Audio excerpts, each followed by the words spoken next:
dia, boa tarde, boa noite, ou apenas oi, se você está vendo esse vídeo enquanto viaja no tempo.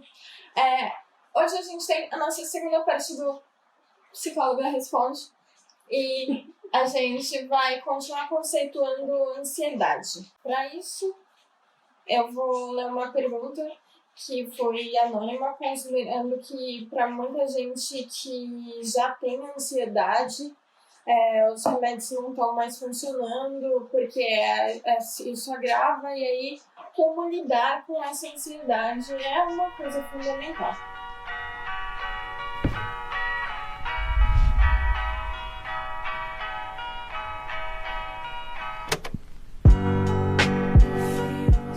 Então vamos lá, continuando, né? No vídeo passado a gente deu os conceitos básicos de ansiedade. E fica parecendo, às vezes, assim, quando se fala em ansiedade, que a ansiedade é sempre um problema. E não é assim. Nós ficamos ansiosos por uma razão, né? Quando você fica ansioso, o teu cérebro todo se foca numa direção, na resolução daquele problema, naquela ameaça.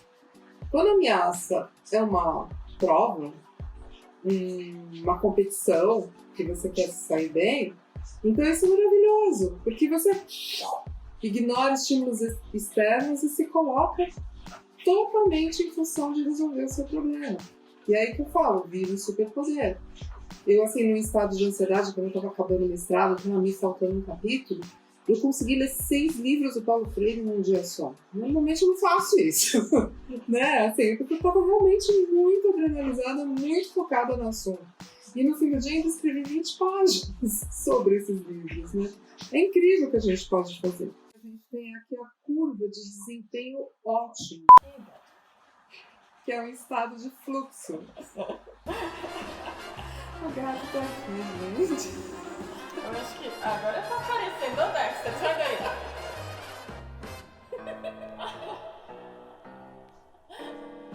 O que você vem aqui nessa curva, que seria mais próxima da normalidade? Quando você está num estado de calma, se ele é excessivo, você pode entrar até em tédio mesmo. Se ele começa a ter mais motivação, ter mais desafio, vai melhorando, você vai ficando interessado e vai fazendo a sua atividade com mais gosto, digamos assim. Então vocês notem aqui que um pico de estresse, né, que não se distancia tanto, vamos dizer assim, no limite aceitável, ele garante um ótimo desempenho, né, o nível esperado quando você quer conquistar um objetivo mesmo, importante. Você fica mais energizado, focado, vai notar maior facilidade nas atividades, principalmente naquelas atividades que já estão automatizadas. Agora, se esse pico de estresse se prolonga ao longo do tempo, por muito tempo, vocês têm aí a intensidade pelo tempo, né? Aí começa a fadiga. Uma certa fadiga a gente aguenta, mas de repente pode entrar num estado de exaustão, que aí a pessoa já está realmente caída, mal, ou um colapso mesmo. Um amigo meu, ele estava no trabalho, ele atendia drogaditos, né? A coisa mais difícil para um psicólogo é atender dependente químico, muito penoso. Enfim, ele estava no trabalho dele, mas não estava com o paciente, estava conversando com os colegas e de repente ele estava no hospital, ele não percebeu que ele apagou. Ele teve realmente um colapso, né? O pessoal chama isso de apagão, é um pior nível da síndrome de burnout. Eu tive um professor que passou por isso. É bem assustador isso, e a pessoa não vive isso sem consequências, né? Pode até realmente lesar áreas do cérebro, esse tipo de esgotamento. E esse esgotamento mental pode gerar também esgotamento físico, né? E baixa imunidade, aí a pessoa pega qualquer infecçãozinha que aparecer. E se entrar em contato com o coronavírus, a coisa pode crescer, então tem que tomar cuidado com esse nível da ansiedade. Aqui vocês veem um caso de uma tarefa simples, por exemplo, sei lá, lavar louça. Você tem que prestar atenção, você tem que ter algum acesso à memória, mas nada assim tão exigido, né? Você pode caprichar, você tem uma certa previsibilidade e um risco moderado no que você está fazendo. As margens para obtenção de melhores resultados, elas são a curva achatada, né? Elas são amplas, né? Tem mais chance de sucesso e o estresse não ultrapassa um limite aí aceitável. Já quando você encontra uma tarefa mais complexa, ela vai exigir de você maior adaptabilidade, talvez exija você manter a atenção dividida, a memória de trabalho. O que é a memória de trabalho? Usando o exemplo do jogo de xadrez, né? Quando você vai mover uma peça e você pensa em todas as consequências de mover aquela peça, mas está tudo na tua mente, você não está pondo no papel, você não está fazendo um gráfico. Essa memória, assim, de pensar em cada item, em cada passo. Ou quando você para numa banca de jornal e pede um endereço e você está sem celular, sei lá. Aí começam a te falar, olha, você vai descendo aqui essa rua, entra na segunda direita, depois quando você vê uma praça, vira a primeira esquerda. O guardar essa informação um tempinho na cabeça para agir com ela é a memória de trabalho. Você pode ter também maior facilidade para o encaminhamento lógico de tomada de decisões e se mostrar multitarefa. As margens estimadas para a obtenção de melhores rendimentos são reduzidas. Por quê? Porque você não aguenta estar nesse estado muito tempo. Então tem que aproveitar aquele fluxo, aproveitar aquele momento e fazer tudo o que tem que fazer. Mas, de novo, pode ser um momento em que a ansiedade é boa, né? Vai te ajudar aqui, nesse segundo caso. Agora nós vamos entrar para a ansiedade específica desse momento que a gente está vivendo. E aí eu escolhi um artigo da Aisha Hamad. Espero que eu tenha falado certo o nome dela. Eu adorei esse artigo porque a gente sempre fala muito de textos psicológicos, né? Mas é legal ver uma pessoa que está falando da experiência dela e ela fala de uma forma maravilhosa, assim, etapa por etapa da vivência mais ansiosa que a gente está tendo agora, mais ansiogênica. A Aisha é professora assistente de Ciências Políticas e de cursos avançados sobre segurança internacional na Universidade de Toronto, no Canadá. Olha que interessante, as pesquisas dela foram feitas no Afeganistão, no Paquistão, na Somália, Mali e Líbano. Ela explora as motivações econômicas por trás dos conflitos do mundo islâmico, ou seja, ela foi lá para as zonas de guerra mesmo. Então ela tem experiência grande de viver, junto com a população, grandes catástrofes mesmo, grandes problemas, grandes tristezas, né? Vocês vão ver então que ela vai abordar 3 estágios de quando você tem que se reorganizar, enfrentar a tua ansiedade e tocar a vida para frente num momento como esse nosso agora da pandemia. Existe um primeiro estágio que é a busca por segurança, existe um segundo estágio que é a modificação mental e um terceiro estágio que é abraçar um novo normal. Nesse primeiro estágio, ela alerta muito para a gente não cair na armadilha de uma suposição perigosa, que você precisa lutar bravamente, se esforçar, fazer o impossível para manter um senso de normalidade. Que isso não é possível, né? Assim, não adianta querer achar que a gente vai lutar e manter as coisas assim alteradas até que tudo volte ao normal, porque não vai voltar. Inalteradas, você quer dizer? É a rotina, as obrigações que a gente dá conta, né? Assim, as coisas não vão voltar para o que eram antes, né? E como eu vi até um meme de internet, isso é muito bom, né? Porque o normal anterior causou esse problema que a gente está vivendo agora. Então a gente tem que superar aquele normal, tem que fazer diferença. Então ficar pensando quando isso vai acabar, não vai acabar nunca, porque a gente tem esses meses de quarentena que ninguém sabe direito quanto tempo vai durar. E a volta da quarentena? A gente vai ter que enfrentar uma crise econômica que é similar lá da década de 30 do século XX, estão dizendo, que foi horrível. Ou crise econômica assim, de pós-guerra, né? Talvez, sei lá, qual que vai ser a comparação, o que vai acontecer, não sei, ninguém sabe. E como que nós vamos nos comportar depois? Como a gente estava falando, será que a gente vai ficar todo mundo com toque? Né? Todo mundo lavando mão o tempo inteiro, e limpando, e se mantendo distante, vai diminuir a afetividade entre as pessoas? Quando que vai ter festa de novo? Festa, show! Estão falando que vai sair muito divórcio nesse pós-quarentena e eu tenho pacientes comentando realmente que não estão aguentando mais o cônjuge. Tem muito filho doido para sair de casa. Universitária, só com saudade de Barão.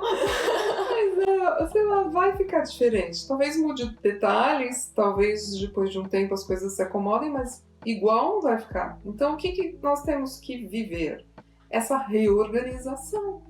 E tentar fingir que não está acontecendo uma coisa grande que está mexendo demais com as nossas vidas é o que a gente chama de negação. É não olhar para a realidade, não estar encarando realmente o que está acontecendo com a gente. Então a resposta mais saudável neste momento realmente é se preparar para a mudança. Mas por que a negação é problemática? Porque você demora para se reorganizar. Você fica se iludindo e não começa a entrar numa rotina nova, não começa a aceitar a realidade nova, não se prepara para a realidade nova. Nesse primeiro estágio aí que tem essa questão da segurança, o que pode fazer para você se sentir melhor? Em primeiro lugar, não ficar se julgando, não ficar se culpando. Sim, tá difícil para todo mundo. Essa questão do estudo, a questão de estar mais lento, a questão de estar sem foco. Porque qual que é a primeira resposta que a ansiedade gera na gente? Primeira semana, primeiros 10 dias aí da pandemia, eu não saía do celular, ficava só olhando, meu Deus, olha o que aconteceu agora, quantos que morreram em tal país, quantos que morreram em outro, vamos ficar olhando para a curva, vamos olhar para a curva, meu Deus, esses políticos, o que eles estão fazendo, né? E é muito o procurar, né? Ficar alerta, de onde que está vindo o perigo, para eu poder reagir a ele. Então, o melhor é respirar.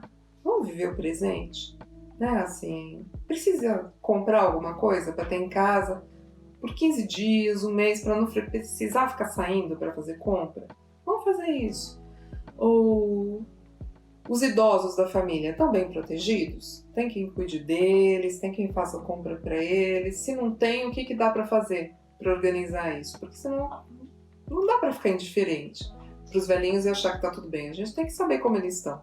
Garantir que eles estejam em segurança. Ou não só velhinho, né? Às vezes a pessoa é jovem, mas tem, sei lá, tá dentro do grupo de risco. Então, como cuidar dessas pessoas? Ou você tem um parente que é médico, que é enfermeiro, que é lixeiro, alguém que tá numa função que é essencial nesse momento. Dá para facilitar a vida dessa pessoa que a gente ama e que, além de tudo, tá ajudando a coletividade a enfrentar o problema? Como que eu posso ajudar? Vamos fazer uma marmita? Vamos ajudar na lavagem da roupa? Como que você pode ser útil para essa pessoa dar conta do estresse maior que ela está vivendo?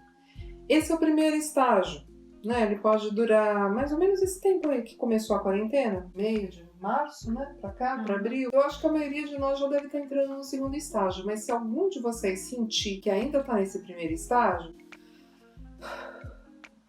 respira, calma, olha em volta. Se você está com esse sinal de alerta, de ansiedade, é porque você ainda está se sentindo inseguro. Então, o que dá para fazer para não sentir mais essa insegurança? Para sentir que as coisas estão, na medida do possível, com algum grau de controle. Para poder seguir em frente para outro estágio. O fundamental é tentar se perdoar e ignorar o que as outras pessoas estão falando. Assim. Tem gente que pode estar falando, eu tô super produtivo, nossa, nunca produzi tanto, nunca escrevi tanto, nunca estudei tanto, nunca fiz tanto cálculo. Não sei se é verdade, talvez seja, talvez essa pessoa esteja na verdade em negação, talvez esteja em outro estágio, cada um é cada um. E também não cai muito na conversa de quem tem aquela conversa vitimista ou trágica, né, que só joga pra baixo. De repente é bom não ouvir muito essa pessoa também, né? Cada um com a sua jornada. Teve uma pergunta que a garota falou que ela se sentia culpada sempre que ela não estava estudando e por isso ela basicamente só estudava. Em que estágio isso é e como que ela pode melhorar isso? Na verdade ela tá no primeiro ainda, ela tá estudando pra tentar compensar a sensação de insegurança. Que no caso de vocês, eu acho que nem é só a pandemia, né? A reorganização da faculdade também. Porque antes a faculdade dava rotina, dava limite, continha. Agora tá tudo solto, tá dentro de casa. A casa é a faculdade, a casa é o trabalho. Para os abusos de alguns professores, né? Que também foi comentado. Teve professor que fez prova muito longa e com questões absurdas, né?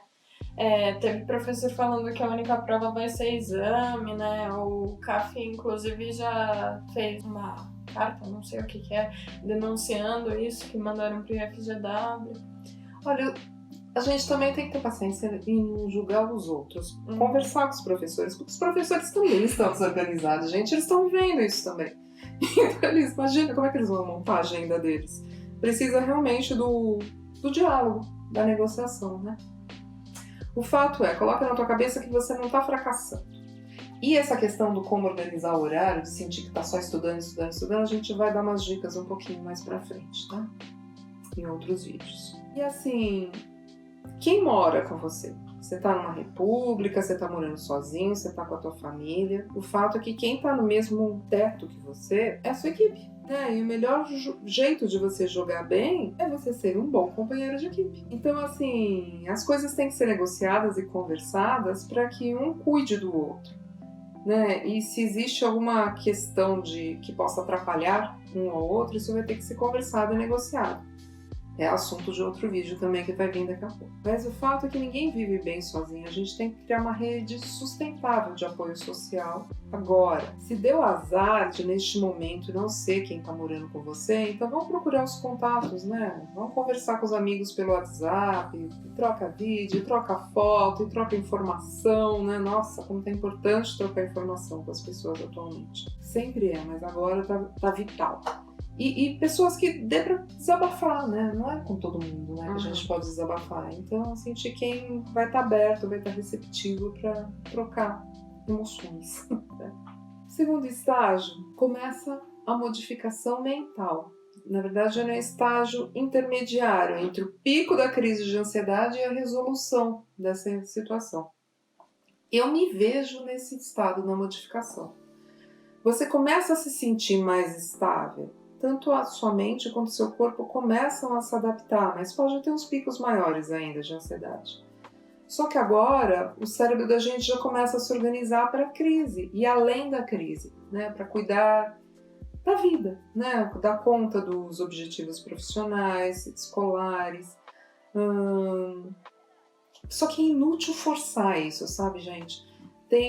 É um processo que exige muita humildade e paciência da gente com a gente mesmo, né? Vamos manter o foco na mudança interna, vamos manter o foco nas emoções da gente. E foi muito legal eu me olhar, né, dessa parada assim, na pandemia, ter esse momento de pânico com o vírus, com organização e tal, que de repente eu comecei a olhar minha profissão de fora, comecei a olhar para o meu doutorado, comecei a achar um monte de falhas, um monte de erros, um monte de coisas que eu quero fazer diferente. Por quê? Porque tudo está se reorganizando, né? A gente estava com uma realidade toda estabelecida, toda construidinha, e de repente mudou. Né? Então é a hora de reorganizar, de reconstruir. Então é um momento que a gente tem que ter paciência com a gente, se a gente está mais lento, se está mais distraído. Porque é gostoso até no caso, estou percebendo que eu estou entrando nessa segunda fase, você perceber que você está voltando a se apropriar da tua mente, do teu potencial cognitivo, de quem você é. É confortável isso. E no que você se sente confortável com isso, a ansiedade também vai diminuindo, até por causa da sensação de conforto. E aí você pode finalmente alcançar o terceiro estágio, que é abraçar um novo normal. O novo normal provavelmente vai, por um período, ser a pandemia. Né? Assim, você vai fluir nesse ambiente, você vai saber o que você tem que lavar, que ambiente que você tem que evitar. Vai estar expert em máscaras, né? Quais são as melhores? Agora todo mundo está falando tanto nisso, né? Ai, que essa aperta o nariz, ai, essa vai para trás, não machuca a orelha, esse tecido é melhor que aquele. Enfim, a gente vai se adaptando, né? E, enfim, você precisa do primeiro estágio ter sido bem sólido, bem tranquilo, para você estar com o pé no chão, sabe? Não tá fantasiando, não tá fugindo da realidade, tá muito consciente do que está acontecendo. Você pode se adaptar ao novo. E aí, quando você se adaptar finalmente, vai ser uma sorte que o teu cérebro vai estar funcionando bem de novo, porque vai ter coisa acumulada, né? Vai ter coisa que talvez você não tenha dado conta de fazer. Aí vai ser o momento de fazer. Agora, se você sentir que você está demorando muito, se você olhar para você mesmo agora, refletindo, para sair do primeiro, do segundo estágio, talvez seja o caso de trocar ideias. Se quiser, me manda e-mail, a gente pode conversar sobre isso. Ou dá para vocês pensarem, de repente, talvez de procurar uma psicoterapia. Mas o fato é que são fases. E elas vão indo sendo superadas paulatinamente. Por enquanto é isso. Na próxima a gente vai falar mais sobre estratégias para se reorganizar mesmo. A Sofia também teve que se adaptar ao ambiente online. Nós estamos no Facebook, no Instagram, no Twitter e agora também aqui no YouTube, trazendo os mais diversos conteúdos acadêmicos da física para você.